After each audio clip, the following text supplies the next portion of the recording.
اعوذ باللہ من الشیطان الرجیم بسم اللہ الرحمن الرحیم۔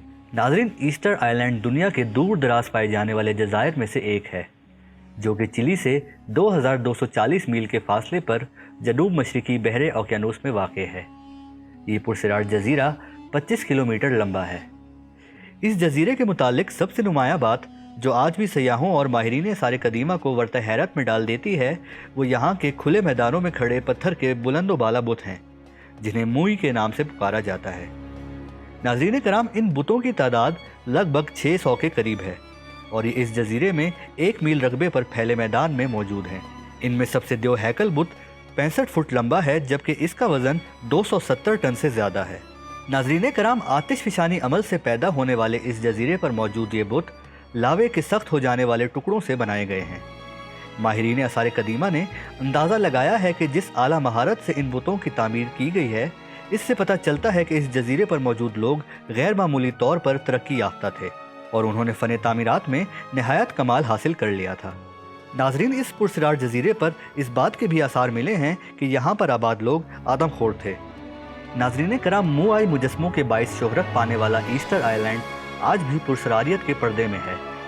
بعض مصنف کہتے ہیں کہ یہاں خلائی مخلوق اتری، اور کسی کے مطابق اس تہذیب کی تباہی تیسری دنیا کے ممالک کے لیے عبرت کا سامان ہے۔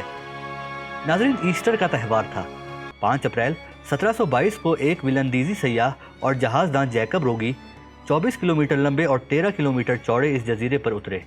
ناظرین، روگی وین جدید دنیا کا پہلا یورپی تھا جس نے 13 صدیوں تک دنیا کی نظروں سے اوجھل رہنے والے اس آباد جزیرے پر قدم رکھا۔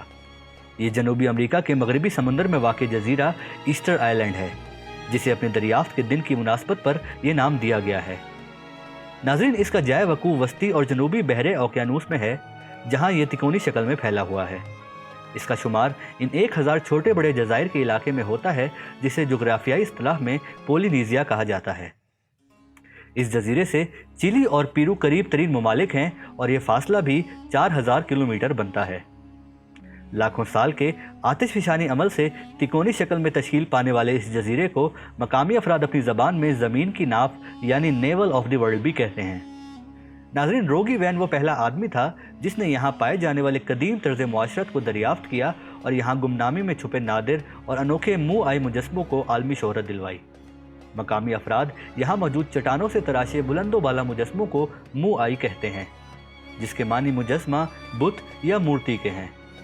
جغرافیے کے ماہرین کا کہنا ہے کہ زلزلے یا آتش فشاں سے پھٹنے سے زیر زمین گیسیں ابھر کر اوپر آ جاتی ہیں، جن کے نتیجے میں زمین کی سطح پہاڑ کی صورت میں ابھر جاتی ہے۔ اس طرح 3 آتش فشانوں کے پھٹنے سے جزیرہ ایسٹر وجود میں آیا۔ ناظرین، روگی وین جب یہاں پہنچا تو دور دور تک گھرے سمندر میں ملی جلی نسل کے لوگوں کو دیکھ کر حیران رہ گیا۔ یہاں اس کا استقبال گہرے سیاہ اور سفید اور سرخ بالوں والے افراد نے کیا۔ روگی وین کا قدم پڑتے ہی عجائب سے بھرپور اس جزیرے پر دنیا کی توجہ مرکوز ہونے لگی۔ سب سے پہلا تجسس اس جزیرے کے بارے میں یہ پیدا ہوا کہ آخر یہاں پر آبادی کا آغاز کیوں ہوا، کیونکہ اس جزیرے کے قریب ترین آباد علاقہ بھی تقریباً 2000 کلومیٹر کے فاصلے پر ہے۔ ناظرین، ایسٹر جزائر کے باقی دنیا سے دور دراز اس جگہ پر ہونے کے ساتھ ساتھ یہاں دریافت ہونے والے دیو ہیکل مجسموں کی وجہ سے کئی کہانیوں اور نظریات نے جنم لینا شروع کیا۔ ناظرین کرام، ایسٹر آئی لینڈ پر بسنے والے باشندوں کو راپا نوئی کہا جاتا ہے۔ یہی وہ لوگ ہیں جنہوں نے اس جزیرے کو آباد کیا۔ راپا نوئی قبیلے کے لوگ مشرقی پولینیشیائی ثقافت رکھتے ہیں۔ اس وقت وہ اس جزیرے کی آبادی کا 60% ہیں۔ ماہرین کے مطابق 3 صدی میں یہ افراد یہاں آ کر آباد ہوئے، اور ان کا نسلی تعلق جنوبی امریکہ سے بتایا جاتا ہے۔ ناظرین، 1722 میں روگی وین نے جب یہ جزیرہ دریافت کیا تو اس کے بعد فلیپی نامی ہسپانوی سیاح اور مہم جو نے اس جزیرے پر قدم رکھے، اور اس کے بعد سے یہ جزیرہ اسپین کی ملکیت بن گیا۔ ناظرین کرام، دنیا سے الگ تھلگ جزیرے ایسٹر پر جب یورپیوں کے قدم پڑے تو اس کے بعد سے یہاں سکون برقرار نہ رہا۔ ناظرین، دسمبر 1862 میں غلاموں کی تجارت کرنے کے لیے ملک پیرو نے اس جزیرے پر دھاوا بول دیا۔ اس حملے میں بے درے قتل و غارت کی گئی، اور 1500 کے قریب مرد و زن کو موت کے گھاٹ اتار دیا گیا۔ یہ اس زمانے میں جزیرے کی مجموعی آبادی کے نصف افراد تھے۔ باقی آبادی کو غلام بنا لیا گیا۔ ناظرین، اس مہم جوئی کے خلاف عالمی سطح پر آواز اٹھائی گئی، جس کے نتیجے میں غلام بنائے جانے والے افراد کو آزاد کر دیا گیا۔ ناظرین، اسیری کے دوران غلام بنائے گئے افراد کی اکثریت مختلف بیماریوں کا شکار ہو کر ہلاک ہو گئی، اور 1863 میں صرف درجن بھر افراد ہی اپنے گھر لوٹ سکے۔ آزادی حاصل کرنے والے ان افراد کے ساتھ پیرو سے ہیبتناک یادوں کے ساتھ وبائی امراض بھی آئے، جس کے نتیجے میں جزیرے پر بھی کئی موذی مرض وبائی شکل اختیار کر گئے اور جزیرے پر بڑی تعداد میں اموات ہوئیں۔ ناظرین، اس دوران مختلف قبائلی گروہوں میں زمین کی ملکیت پر فسادات شروع ہو گئے۔ اسی وجہ سے کئی عیسائی مشنریز نے بھی اس خطے کا رخ کیا، لیکن حالات معمول پر نہ آ سکے۔ ناظرین، 1988 میں چلی کی حکومت کے ساتھ راپا نوئی افراد کا معاہدہ طے پایا اور یہ علاقہ چلی کی سرحدوں میں شامل کر لیا گیا۔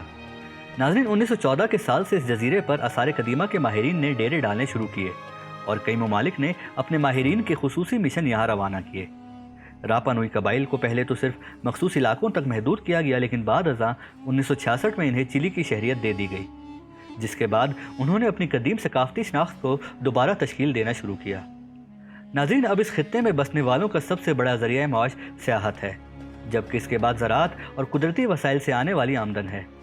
2007 میں اس علاقے کو چلی کی خصوصی سرحدوں میں شامل قرار دے دیا گیا اور اب اسے صوبے کا درجہ حاصل ہے۔ ناظرین، اگر آپ کو ہماری یہ کاوش پسند آئی ہے تو ہماری ویڈیو کو لائک کیجئے، اپنے دوستوں کے ساتھ شیئر کیجئے اور کمنٹس میں اپنی رائے کا اظہار ضرور کیجئے۔ اور ناظرین، اگر آپ نے ابھی تک ہمارے چینل کو سبسکرائب نہیں کیا تو پلیز سبسکرائب کر لیجئے اور ساتھ میں بیل کے آئیکن پر بھی کلک کر دیجئے تاکہ ہماری نئی آنے والی ویڈیوز آپ کو باقاعدگی سے مل سکیں۔